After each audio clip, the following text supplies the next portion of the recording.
Um, all the panelists, thank you very much. This is Pastor Elias Otieno Oguro. I'm just joining you from Migori County, and I'm very grateful for this very important topic that you've just raised here, and the question of whether the young people value land.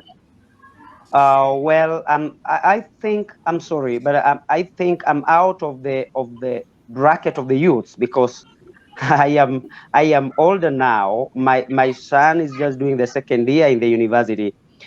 But then I must admit that really young people no longer value land. This one I can speak for sure, and it has gone for many years when the young people have only been shown one door, and this one door is the door of white collar job. Why? Because of the level of corruption in Africa majorly, and because of that corruption there is that quick money.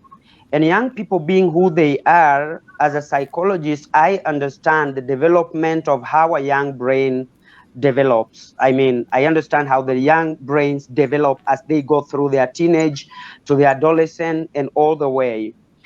um, what they see as an example that they can emulate is not wealth acquired through the normal hard work that include land, or taking advantage of the land productivity, but what they see is quick money that is coming through many other corrupt deals and corrupt ways. And for them to get this level of corruption majorly, they get it through the white collar jobs or in the offices.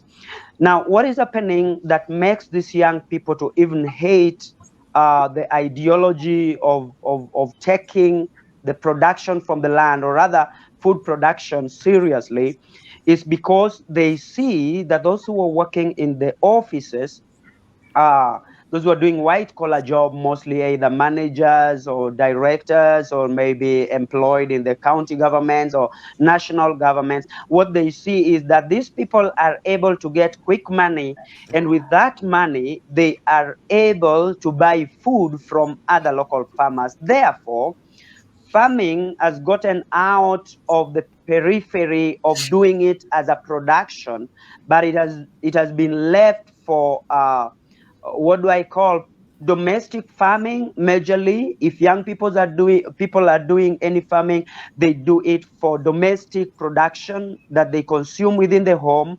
And I have seen this many times, even in Migori, where we are. We have got very fertile land, but you find that most of the land we have are lying fallow. I love what Pillars Care Foundation is doing with a young man called Rogers. I know he's not in today, but I am so impressed with what he's doing. He's empowering young people to understand that they can value farming some more. And now this is what is happening today in Kenya specifically. You realize that even some of the farm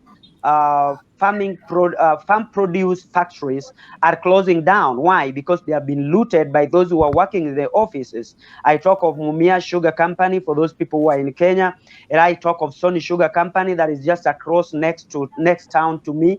And I have seen a lot of bad things happening. And so the example that we have emulated from the seniors is not giving the young people the value of what land or farming should look like. And so young people are working very hard to go to school, not to come and replicate that into farming productivity, but they are doing these studies. They are working very hard, either to go into technology or ICT, or either to do things like maybe medicine. Some of them are doing various things that are going to land them into white collar jobs. And at the end of time, you find that the young people, including my own children, they don't value what a farm is. For example, I began a little poultry farm, and it began to do very well. And I started training my children to understand that when we have got poultry, we have got proper balanced diet. We can get some food from eggs, and we can get it from poultry products and other things. And I started planting banana plants. different varieties within my compound. Yes, I have been working for United Nations, and many of the places that I went to, I realized that farming has not been valued by the young people, except it is left for the older generation, those people who began to see the benefits of farming. But the problem is they never articulately encourage their young people to value and embrace farming. So land is lying fallow.